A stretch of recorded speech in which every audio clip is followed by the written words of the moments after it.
الذئب الوحيد. صراع الجبابرة.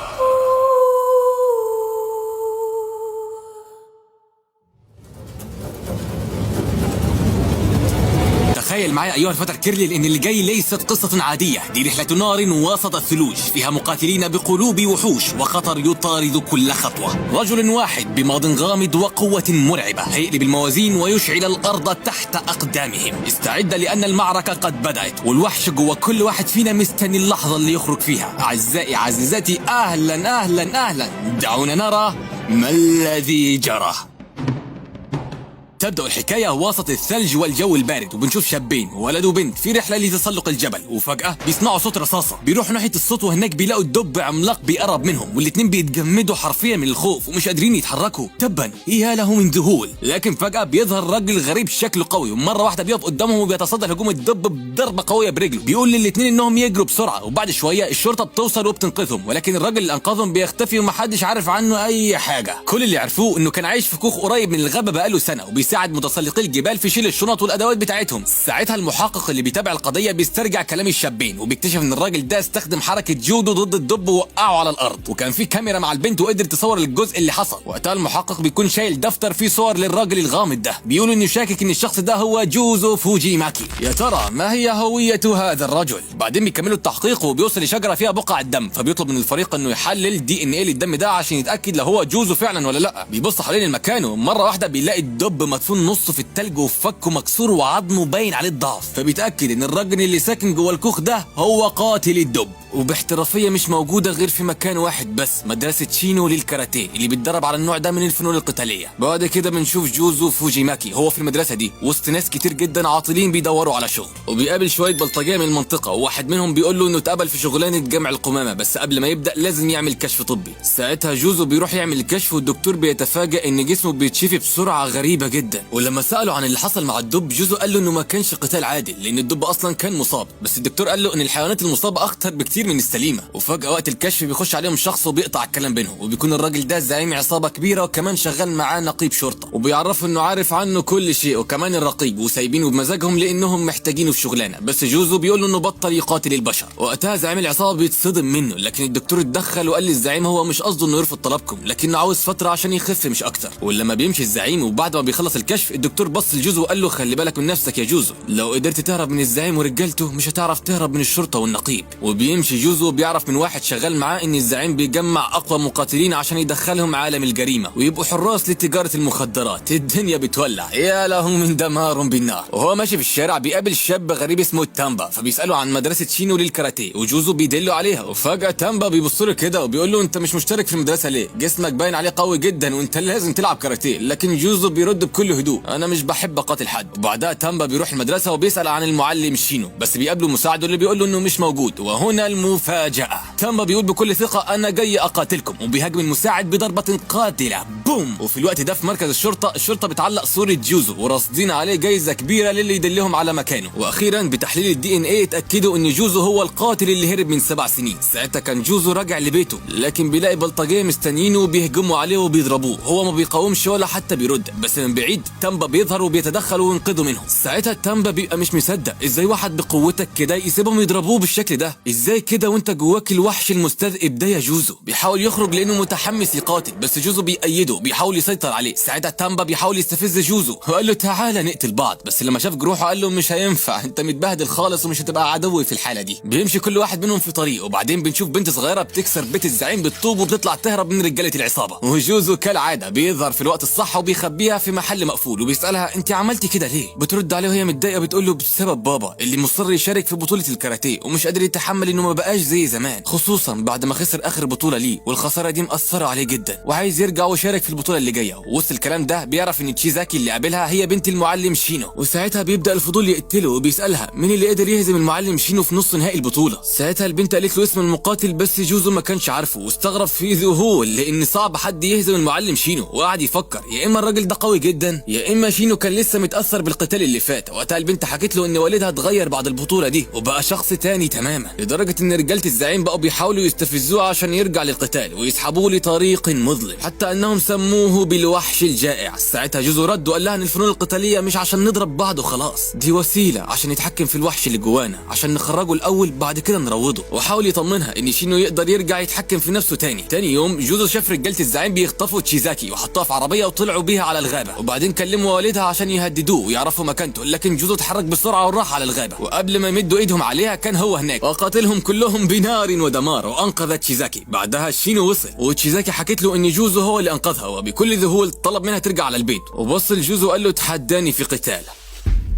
وقبل المواجهه شينو حاول يقرا ويفهم اسلوب جوزو، لكن فجاه حس ان دي خدعه من جوزو وقرر انه يبدا الهجوم عشان يشوف جوزو يستحق المواجهه ولا لا. وتشتعل الغابه بالدمار والنار، وفي وسط معركه جامده جدا جوزو بيحاول يضرب شينو، لكن المفاجاه ان شينو بيصد الضربه وبيهجم عليه بهجمات سريعه وقويه وبيعوره في وشه. جوزو بيرد وشينو بيفضل يضرب فيه لحد ما فجاه بيرزع جوزو بركله مستديره بتوقعه على الارض، ولكن لسبب ما جوزو ما بيكونش متفاجئ لانه كان حاسس ان شينو ناوي يعمل الحركه دي من اول القتال. بعدها شينو بيكمل ضرب وجوزو بيحاول يصد الضربات، لكن الضربات شغاله رايح جاي، وفي لحظه الجزء الوحش اللي جوه جوزو بيبدا يطلع. جوزو بيحذر شينو انه مش هيقدر يتحكم في الوحش اللي جواه لو خرج، بس برغم كده بيكمل ضرب فيه، وفي نفس الوقت بيحس انه مش عاوز يأذيه، كانهم الاثنين بيستمتعوا بالقتال مش اكتر. وفي النهايه جوزو بيستعمل تقنيه من اسلوب التاكيميا فبيتصاب وبيقع على الارض، وفي الوقت ده بنت شينو تشيساكي بتوصل ومعاها ناس عشان يفضوا القتال ده. ساعتها جوزو بيحاول يهرب، لكن شينو بيقول له ان التاكيميا مش هتغلب الكاراتيه مهما حصل وانهم هيتقابلوا تاني. بعدين بتجري تشيساكي وبتطمن على والدها وبيقول لها انه كويس، وساعتها بيظهر المحقق تامون وبيسأل شينو عن جوزو، بيوريه صورة ليه في الجورنال وبيقول له انه مطلوب للعدالة، لكن شينو بيفكر وبيقول له ما اعرفهوش. الله، طب هو انت بتحميه ليه؟ بعدها بنشوف مكتب شخص اسمه شوزان وبيجي له مساعده وبيقول له انه في بطولة كاراتيه جاية وبيطلب منه يشارك فيها، وبنرجع تاني للمحقق تامون اللي بيكون في قسم الشرطة وبيتكلم مع صاحبه بيقول له انه مفيش حد راضي يساعده، لا شينو ولا بنته، وكمان بيحكي ان كل الناس اللي اتعاملت مع جوزو قبل كده كانوا بيحبوه وبيرفضوا يبلغوا عنه حتى من 7 سنين وقت جريمة القتل اللي بيحقق فيها. يا ترى هو ايه الجريمة اللي عملها جوزو؟ ساعتها صاحبه بيرد عليه وبيقول له شكلهم كده حبوه وانت كمان واضح انك حبيته من اصرارك في تتبعه. تامون بيرد وبيقول له انا عارف حقيقته وعشان كده لازم اقبض عليه قبل ما يقتل حد تاني. وفي الاخر صاحبه بيقول له انه في جهات مشبوهه بتحاول تجند شينو وتدخله لعالم الجريمه، وانهم بيجمعوا مقاتلين عشان يشاركوا في مسابقه لتحديد اقوى مقاتل في العالم. بننتقل بعد كده لجزيره بيل، المكان الوحيد اللي الشرطه مش قادره تدخله. جايين مش عشان ينتقموا ليه، لا دول جايين يثبتوا لجوزو ان اسلوبهم القتالي اللي اتعلموه من شينو اقوى بكتير من اللي هو اتعلمه من المعلم ايزومي. وفي وسط الاحداث دي كلها بنشوف بنت اسمها ميوكي شغاله في مطعم وخرجت منه مفزوعه بعد ما شافت تلميذ من تلاميذ شينو بيوقع صاحب المطعم بضربه قويه جدا. بتجري بسرعه على جوزو وقالت له ان في 3 غرباء ضربوا الراجل اللي انا بشتغل عنده وطلبت منه يتصرف. في الوقت ده كانت الشرطه بتحاول تمسك مجرم مستخبي في بيت في قلب الجزيره، بس المجرم ده كان عنيف جدا وقتل كل افراد الشرطه اللي حاولوا يقبضوا عليه، بس هو بيهرب قابل واحد من اتباع شينو وبدات معركه شرسه بينهم. وبعدها بيظهر رامبو كاهن قوي جدا بيطلب من التلميذ ده انه يسيب القتال ويجي معاه، لكن التلميذ بيستهين بيه فبيضربه رامبو ضربه قويه بتخليه يطير. وقتها التلميذ بيفهم انه رامبو مش سهل ومره واحده قال له تعالى معايا ما تسيبش ذاتك المتوحشه تسيطر عليك. وفي القسم في تلك الاوقات كان المحقق تامون قاعد مع صاحبه هيكيتا اللي بيبلغوا ان في 3 من اتباع شينو راحوا لجزيره بيل عشان يدوروا على جوزو. ساعتها تامون بيقول له ان المره دي مش هسيبه يهرب زي كل مره. ونرجع تاني لجوزو وهو بيتمرن وفجاه بيظهر قدامه رامبو والتلميذ اللي اتغلب على تلاميذ شينو، وجوزو بيبص له بنظره كلها تحدي وقوه.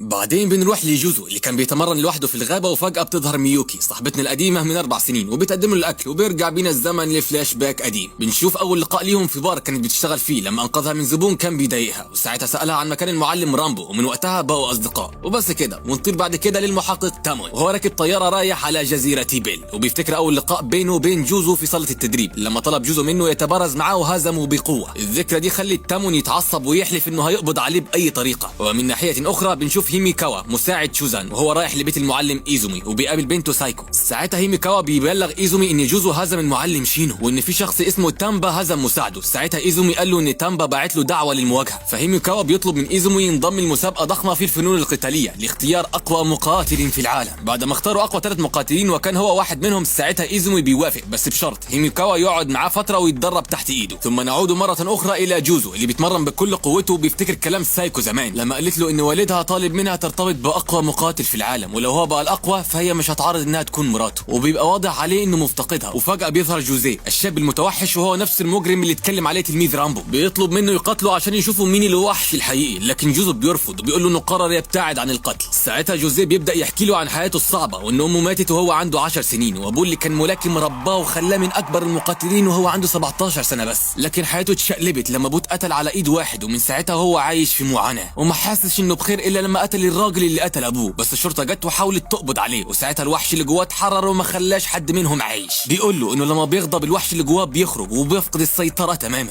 ساعتها جوزو بينصحه بيقول له عشان تسيطر على الوحش اللي جواك لازم تكون هادي ومستسلم، لان اي توتر بيكشف مصدر قوتك للعدو، وانها افضل طريقة عشان ينجح في استخدام اسلوب سكوتشي الخاصة بالمعلم رامبو. وقبل ما نلحق نستوعب الكلام 3 غرباء بيظهروا فجأة جنب طيارة هليكوبتر، وبيوصلوا للجزيرة وبيقابلوا جوزو وكمان جوزيه. كانوا ناويين يقبضوا على جوزو، بس فجأة هما الاتنين بيهجموا عليهم وبينضم ليهم رامبو، وبتبدأ معركة جامدة جدا بينهم لحد ما جوزو بيعمل على واحد فيهم كماشة برجله وكان هيقتله، لكن جوزيه فوقه من عصبيته. وساعتها اعتذر جوزو منهم وقال لهم واضح انه مفيش اي فايدة مني. وفي نفس اليوم بالليل جوزو بيقرر انه يسيب الجزيرة لانها ما بقتش امنة ليه، وقبل ما بيمشي ميوكي بتودعه وتتمنى له ان يعيش في مكان امن بعيدا عن الخطر. بنشوف جوزو بيجهز عشان يسافر من الميناء، لكن فجأة بيظهر له جوزيه وبيقول له انه عايز يقتله قبل ما يسافر، وفعلا بيهجم عليه بس جوزو بيتفادى الضربات كلها، وده بيخلي جوزيه يتعصب لانه فاكر انه بيستهتر بيه. بيفضل يهاجمه بكل قوته، بيحاول يضربه على وشه، لكن فجأة الوحش اللي جوه جوزو بيصحى، بيضرب جوزيه ضربات عنيفة لحد ما بيوقعه مش بيقدر يتحرك، والقتال بيستمر وكل واحد بيحاول يتفادى الضربات من التاني. جوزيه بيستخدم حركات ملاكمة برازيلية، وقتها جوزو بيستغرب وبيسأله عن نوع القتال ده لانه مش عارفه. ساعتها بيحاول يستغل ده لصالحه، لكن جوزو بيصد الضربات وبيعمل حركة كماش على رقبته وبيكسب القتال. فجأة بتيجي طيارة وبينزل منها ست كبيرة اسمها الرقيبة، وبتطلب من جوزو يناديها كده، وبتقول له انها المسؤولة عن بطولة سرية للفنون القتالية وعايزاه يشارك، لكن جوزو بيرفض. لكن الرقيبة بتقول له انه لو كسب البطولة هيمسحوا اسمه من قائمة المطلوبين. هنا جوزو بيبدأ يفكر، وكمان بتقول انهم هيقعدوا بره البلد شوية لحد ما يظبطوا اوراقه وبعد كده يقدر يرجع في اي وقت. بس جوزو ما بيصدقش كلامهم، لكن جوزيه بيقول له صدقهم، دول يقدروا يعملوا اي حاجة. الرقيبة بتوضح انهم زرعوا جواه ديدان طفيلية فيها شرائح، ولو حبوا يدمروه يقدروا يعملوا كده بإشارة واحدة بس في اي وقت. وكمان بتوري له علبة فيها الترياق اللي هيقتل الطفيليات، بس بشرط واحد انه يوصل للجولة الأخيرة في المسابقة. وقتها جوزو بيتعصب وبيقول لهم انهم بيضغطوا عليه غصب عنه وده مش عادل، لكن الرقيبة بتقول له انهم شايفينه اقوى مقاتل في العالم، خصوصا بعد ما قتل الدب البني. يا جوزو عايزينك تنضم للمسابقة السرية كودوكو. بتقول له كمان ان في ناس في المنظمة كانوا شاكين في قوته، عشان كده خلوه يقاتل جوزيه، ولما كسب خد دعم من الكل.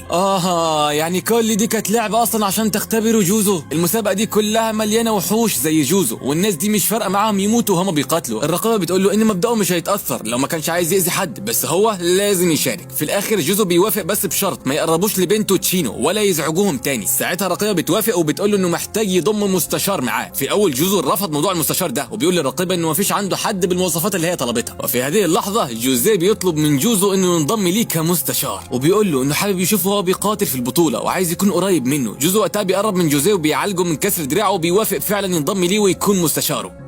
بعد كده الرقية بتاخدهم في الطيارة عشان يروحوا المكان المسابقة، وفي نفس الوقت بنشوف المحقق تامون بيكون واقف في الميناء مستني السفينة اللي كان فيها جوزو، لكنه بيتفاجأ انها فاضية تماما. ساعتها بيتعصب لانه ما قدرش يقبض على جوزو كالعادة. بنوصل لمكان البطولة وبيكون عبارة عن فندق قديم جدا قصاده منطقة مهجورة، وهناك بنعرف ان مواعيد واماكن المباريات هتفضل سرية ولن تعلن الا قبلها مباشرة، والمسؤولين عن البطولة دي هم اللي بيحددوا مين هيقاتل مين. بعد كده بيجمع كل المتسابقين في ريسبشن الفندق عشان يعرفوهم القواعد، وجوزيه كان عارف اغلب المتسابقين لانه فيهم ابطال عالميين زي بطل في الملاكمه واخرين في السومو. وبيظهر ايجي مقاتل مشهور جدا وبيكون معاه ابنه جايتو اللي قاعد على كرسي متحرك وبيشتغل كمستشار ليه. ساعتها الرقيبه بتطلع على الشاشه وبتشرح القواعد وبتقول لهم ان القتال هيبقى فردي وممنوع القتل خارج اطار المباراه، والفوز ليه 3 طرق، يا اما الخصم يفقد وعيه، يا اما يستسلم، يا اما يلقى حتفه. ولكن خلي بالكم الاستسلام مش دايما بيتقبل من الطرف الثاني. وفي مشهد اخر بنروح لتشوزان اللي بيعرف مساعده هيميكاوا انه رايح لمعلمه ايزومي عشان يتعلم تقنيات جديده في الفنون القتاليه، وشوزان بيطلب منه يتمرن بكل قوته عشان يبقى شجاع وقوي. ولما بيسال شوزان هيميكاوا نفسك تواجه مين، بيجاوبه بيقول له نفسي اقاتلك انت، وهنا المعلم بيتصدم من الرد. وفي نفس الوقت بيوصل كونو من وكاله الاستخبارات العامه، بيقابل شوزان وبيعرفه انه في بطوله سريه هتتعمل في اليابان بين اقوى المقاتلين في العالم، ولما مسؤول عنها شخص يدعى الرقيب. ساعتها شوزان بيرد عليه وبيقول له الرقيب دي ست مش راجل، وهدفها انها تجمع المقاتلين المتوحشين وتخليهم يقتلوا بعض. ساعتها شوزان بيعلن ان مدرسته هتعمل بطولة قتالية رسمية قدام الناس كلها وفي النور، هدفه يحرر المقاتلين المتوحشين من السجن اللي جواهم. وفي نفس الوقت ده كان جوزو وجوزيه بيكملوا طريقهم لحد ما بيوصلوا لمكان فيه مقاتل اسمه اوليف زاتف. الله يخرب بيتك يا عم الحاج، ايه الاسم ده؟ وبيشوفوه بيقاتل متسابق تاني وبيفوز عليه بعد قتال قوي جدا في البطولة. بعدها بيظهر مقاتل جديد اسمه روماريو، وده بيكون مصارع سومو. وقتها بقى بتطلع الرقيبة وبتعلن ان المباراة الجاية هتبدأ حالا. بيتم تجهيز الاثنين للقتال، وعلى شاشة عرض كبيرة بيكون في مجموعة من الاثرياء لابسين اقنعة قاعدين بيتفرجوا على المباريات وكأنها حفلة خاصة للنخبة. ونرجع للمباراة، بنشوف روماريو بيبدأ الهجوم على جوزو بكل قوته وسرعته، لكن جوزو بيقدر يصد الهجمات وبيفضل متماسك. بعدها جوزو بيرد الضرب، بيوجه له ضربات سريعة ومركزة على وشه واحدة وراء الأخرى، ويا له من دمار بالنار. وفي الجانب الآخر الرقيبة كانت واقفة ومعاها جوزيه وبتقول له بثقة إن روماريو غالبا هيخسر، لأنه مش بس مش قوي، ده كمان كان دايما بيخسر في أي بطولة سومو يدخلها. وبتقول إن جوزو هيكسب بسهولة، ولكن تحدث المفاجأة، ذهول وذهول. روماريو بيدي جوزو ضربة قوية جدا بتوقعه على الأرض وبيبعده عنه، وده بيخلي الرقيبة تتفاجأ وتحس إن في احتمال فعلي إنه روماريو يكسب القتال. وهنا القتال الحقيقي بيبدأ. جوزو بيرجع للهجوم، لكن روماريو بيصد الضربة وبيرد عليه بواحدة تانية قوية في بطنه. جوزو مش بيستسلم، بيرجع يهجم بضربات قصيرة وسريعة لحد ما بيوقع روماريو على الأرض وبيمسك دراعه، لكنه بيكون متردد يا ترى يكسرها ولا لا. وفي الآخر بيكتفه لحد ما روماريو بيفقد الوعي، وبكده جوزو يفوز بالمباراة. وفي تلك الأوقات كانت المسابقة السرية شغالة فعلا، ووصلت المعلومة لتامون، بس تامون لسه مش عارف مكانها بالظبط. ساعتها بيجيله أمر السريع إنه يعرف المكان ده في أسرع وقت عشان يروح يقبض على جوزو تاني يوم الصبح. وفي اليوم اللي بعده بنشوف جوزو بنلاقيه قاعد بيفطر في المطعم مع جوزيه، وفجأة بيجي عليهم المقاتل إيجي موفوني هو وابنه وبيقعدوا يفطروا معاهم. ساعتها إيجي بيبدأ يحكي لهم عن أولينج، وبيقول إن الراجل ده مقاتل قوي جدا، وفي كل مباراة بيلعبها بيحاول يفقد خصمه الوعي عشان الماتش ما يخلصش بسهولة، وكمان مش بيسمح لخصمه إنه يستسلم أبدا. تحس كده إن هو بيستمتع بتعذيبه. بيكمل كلامه وبيقول ان اولينج ابتكر اسلوبه الخاص في القتال، واللي مش بيعتمد على الفنون القتاليه التقليديه، لا ده بيعتمد على فنون الاغتيال، لانه كان واحد من ضمن القوات الخاصه التابعه للجيش. وبعدها ايجي بيحكي عن ابنه كايتو، واللي تعرض لحادثه ما من سنتين خلته مش قادر يتحرك على رجليه. وبيقول ان الرقيبه وعدته انه لو فاز بالبطوله هيتكلفوا بعلاج ابنه في احسن مستشفيات العالم عشان يقدر يمشي تاني. قد ايه الرقيبه دي شخص حقير، بتستغل رغبات الناس واحتياجاتهم عشان تنفذ خططها. تاني يوم بنشوف جوزو بيواجه مقاتل في ماتش، وبيقدر يهزمه بكل سهوله باستخدام اسلوبه في القتال، اسلوب التاكيميا. بعدين جوزيه بيقول له ان اولينج هو كمان فاز، وانه فضل يعذب خصمه لحد ما موته. وفجاه يظهر اولينج نفسه وبيقول لجوزو انه لو قابله في القتال هيقتله. ومن ناحيه اخرى بنشوف تامون وهو بيوصل له اتصال من صديقه هيكيتا، وبيعرف منه انهم انكشفوا، وهيكيتا اعترف بكل حاجه لانهم حاولوا يخترقوا انظمه الاستخبارات عشان يعرفوا معلومات عن المسابقه السريه. وفي هذه اللحظه بتوصل مجموعه من رجال الامن وبيقبضوا على تامون وبياخدوه لمكتب التحقيقات، وهناك بيقابل ساتومي رئيس مكتب امن الشرطه الوطنيه. بيحاول تامون يعتذر له عن انه اخترق حاسوبه وبيطلب منه فرصه يشرح موقفه، لكن وبدون اي مقدمات المدير العام لوكاله الاستخبارات في وزاره العدل بيقول له انه هو اللي طلب يستدعيه. وبتكون موجوده كمان السيده بيكا، والتي تكون مسؤوله بشكل مباشر عن جريمه مسابقه القتال السريه. ساعتها تامون بيطلب منهم انه يوصل لمكان اقامه المسابقه في اسرع وقت ممكن، فبيفتحوا جهاز وبيشوفوا المسابقه ليه. بنرجع تاني لجوزو وبنشوف جوزيه بيقول له انه في احتمال كبير جدا انه يواجه ايجي في الماتش الجاي. جوزو بيرد عليه وبيقول له ان ايجي فطر معاهم الصبح في المطعم وحكى لهم عن قصه ابنه عشان يتعاطفوا معاه ويسيبوا يكسب البطوله ويعالج ابنه. جوزو بيدخل فعلا الماتش وبيواجه ايجي، وفي بدايه القتال جوزو بيقدر يضرب ايجي ضربات قويه ومتتاليه، لكن بعد شويه بنشوف ابن ايجي بيتواصل مع ابوه من خلال السماعات، وفجاه ايجي بيقدر يتوقع ضربه جوزو بيصدها، بيرد عليه بلكمه قويه جدا بتخليه يقع على الارض. وقتها جوزيه بيكتشف ان ابن ايجي كان بيبعت له اشارات بارقام، وده اللي خلى ايجي يعرف يصد الهجمات بدقه. يا ولاد اللذينه. وطبعا جوزو بيستغرب جدا وعايز يفهم ازاي طفل صغير زي كايتو قادر يقرا كل تحركاته، خصوصا انه بيستخدم اسلوب التكيميا القتالي. اما بقى عند المعلم ايزومي اللي موجود مع هيميكاوا، فجاه بيظهر تامبا وبيجي عشان يتحدى المعلم، بيبقى جايب معاه صاحبه كشاهد، وهيميكاوا بيشهد التحدي. المعركه بتبدا، ايزومي بيهجم الاول وبيضرب تامبا ضربه قويه في وشه وبتنزف مناخيره. بعدها ايزومي بيفضل يضربه ضربات سريعه متتاليه مركز على اماكن معينه في جسمه. تامبا بيستغرب من قوته رغم سنه الكبير، لكن بعد شويه تامبا بيبدا يفهم تحركاته وبيقدر يصدها، وفي الاخر بيرد عليه بضربه قاضيه بيفوز بالتحدي. هيميكاوا بيقرب من تامبا وبيساله عن الاسلوب اللي استخدمه، فرد عليه وقال له انها تقنيه اسمها جناح الدجاجه. ايه ده؟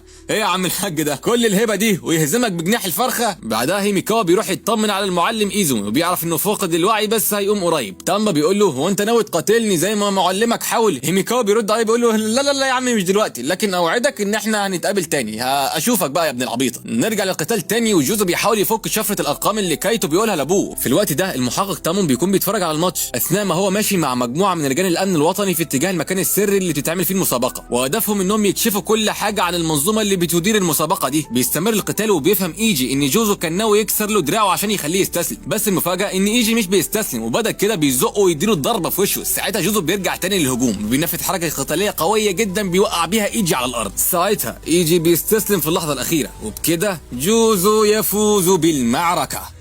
الصدمة بقى فين؟ انه كايتو ابن ايجي بيقوم من على الكرسي المتحرك وبيبان انه ما كانش مصاب ولا حاجة، كل ده كان تمثيلية عشان يكسبوا تعاطف الناس. وقتها كايتو بيعتذر لابوه لانه فشل انه يتوقع حركات جوزو القتالية. انت يا ابن الجزمة المفروض تعتذر للناس على الغش اللي انت كنت بتعمله ده. وفي هذه اللحظة تامون بيوصل للمكان بس ما لقاش حد، وفي اللحظة دي تامون كان في قمة الغضب والانفعال. بعدها الرقية بتسلمه جزء من الحباية اللي وعدته بيها قبل الجولة الأخيرة عشان يتخلص من الطفيليات اللي في جسمه، وكمان بتبلغه ان تامبا هزم معلمه ايزومي وان اصابته خطيرة جدا بس حالته مستقرة حاليا. ساعتها جوزو بيتعصب لما بيعرف اللي حصل لمعلمه وبيبقى عايز يخرج من المكان بسرعة. بنشوف شوزان وهيميكاوا وهما بيوصلوا لمكان نهاية البطولة بعد ما اتعزموا بدعوات خاصة من الرقيبة، والنهائي بيبدأ على سفينة وكل اللي فيها الناس مهمة جايين بدعوات خاصة، وهناك جوزو بيظهر عشان يواجه اولينج. وقتها هيميكاوا بيقول لشوزان انه عارف اولينج وسبق وقابله قبل كده وكان بيلف العالم عشان يطور نفسه، وزمان ما قدرش يهزمه ولا يخسر منه لما اتقابلوا سوا في قتال، لان الشرطة وقتها وقفت القتال وده بيخلي شوزان يزعل من تلميذه. بس هيميكاوا بيطمنه ان دلوقتي الوضع مختلف، وفورا الجوله الاخيره بتبدا.